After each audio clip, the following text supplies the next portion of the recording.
चालाक लोमड़ी और समझदार खरगोश। एक हरे भरे जंगल में तरह तरह के जानवर खुशी से रहते थे। उसी जंगल में एक चालाक लोमड़ी रहती थी, जो अपनी चालाकी के लिए पूरे जंगल में मशहूर थी। वह अक्सर दूसरों को बेवकूफ़ बनाकर अपना काम निकाल लेती थी। उसी जंगल में एक छोटा लेकिन बहुत समझदार खरगोश भी रहता था। वह पढ़ा लिखा तो नहीं था, लेकिन उसकी अक्ल, धैर्य और सूझबूझ कमाल की थी। सभी जानवर उसका सम्मान करते थे। एक दिन जंगल में बड़े बड़े मीठे सेबों का पेड़ लगा। सेब इतने ऊंचाई पर थे कि कोई भी जानवर उन्हें तोड़ नहीं पा रहा था। लोमड़ी ने सोचा, अगर मैं खुद नहीं पहुंच सकती तो किसी और से काम करवा लेती हूँ। उसकी नज़र खरगोश पर पड़ी। लोमड़ी मुस्कुराते हुए खरगोश के पास गई और बोली, अरे दोस्त खरगोश, तुम तो बहुत फुर्तीले हो।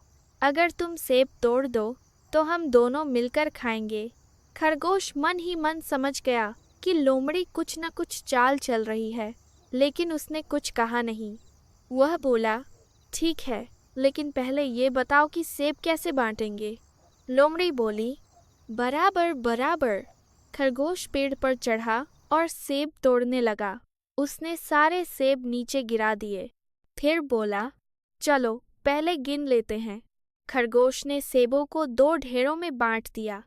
एक ढेर में बड़े बड़े सेब, दूसरे ढेर में छोटे छोटे सेब। लोमड़ी खुशी से बोली, बड़े सेब मैं ले लूंगी। खरगोश मुस्कुराया और बोला, ठीक है, लेकिन एक बात है। क्या? लोमड़ी ने पूछा। खरगोश बोला, तुम्हें आज खाने हैं सेब और मुझे कल। बड़े सेब आज खाए जाएंगे, छोटे सेब कल भी ताज़े रहेंगे।